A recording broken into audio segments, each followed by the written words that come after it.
Okay, so the first thing I need to work on is grip strength while lifting the scoop stretcher. So it's important to have good grip strength while lifting the scoop stretcher so you don't drop the patient.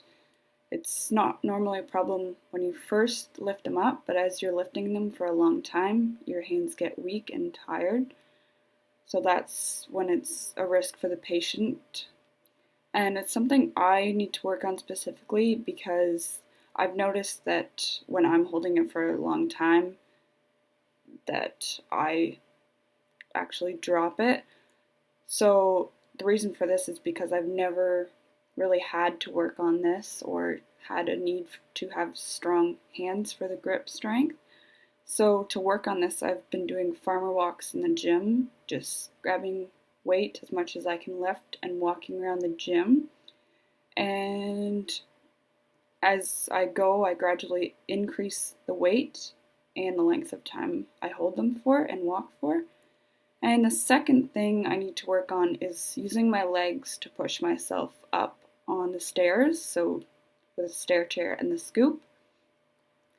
So this is important also for the same reasons, so you can keep the patient safe and not drop them, and it also prevents injury to myself and my partner.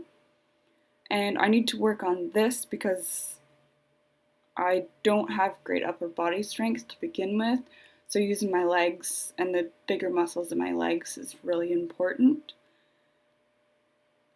And I need to compensate for the weak strength I have in my upper body. And to work on this, I've been doing squats and calf raises in the gym. And the third thing I need to work on is overall endurance during the lifting. When we do the lift test, we need to do all 3 lifts right after each other. So you get tired really easily after lifting that much weight.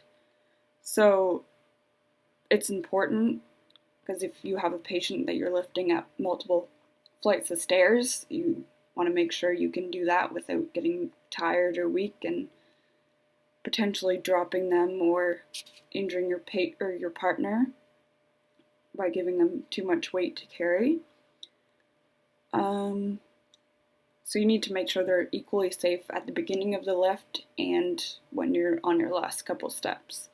And I need to work on this because the amount of weight isn't a big issue for me. It's holding it for a long time.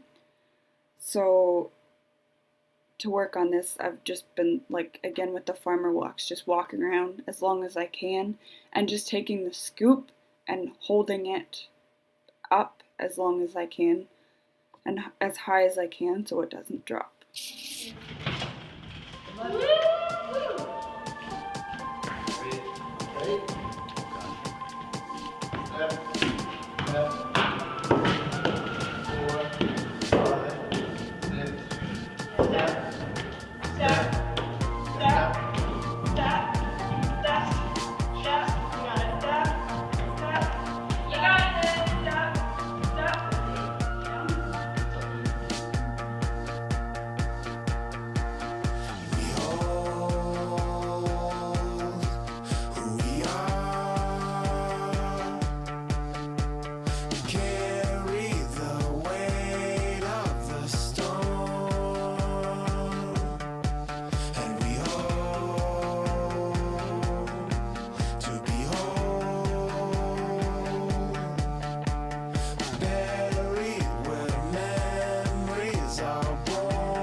Few things that I need to be cautious about while lifting is lifting with my back and keeping the weight up as high as I possibly can throughout the whole lift. So I need to be cautious about lifting with my back because if you bend too much while you're lifting, you're going to end up hurting your back, and it doesn't help you at all when you're trying to work on your legs and trying to keep it up. So the worst possible outcome for that would be hurting my back or causing my partner to hurt themselves by trying to compensate for me not lifting properly.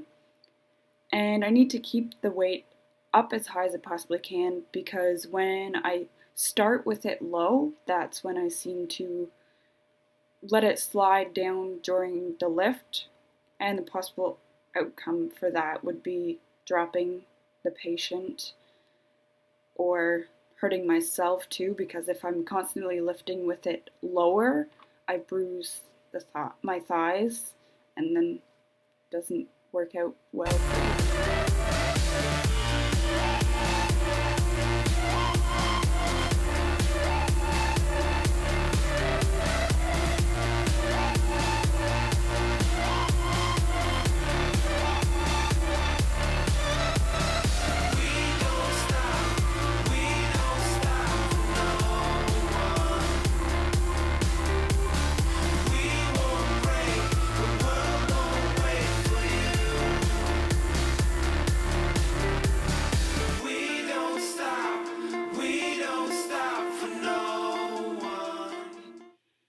The one thing I think I've nailed throughout working on lifting the whole time is communication with my partner.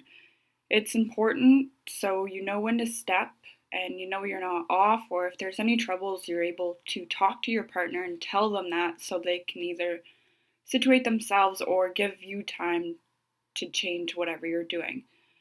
I think I've nailed this because we always continuously count our steps to make sure the person at the other end knows when to start stepping on the stairs, and we're able to let each other know that if it's slipping or we have a problem, and we can stop for a second and rearrange ourselves so we can keep on going.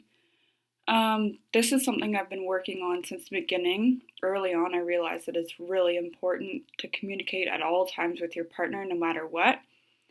So I made it one of my goals and noticed that I'm normally a shy person, so it'd be hard for me to do this, so I've worked on it throughout the whole semester.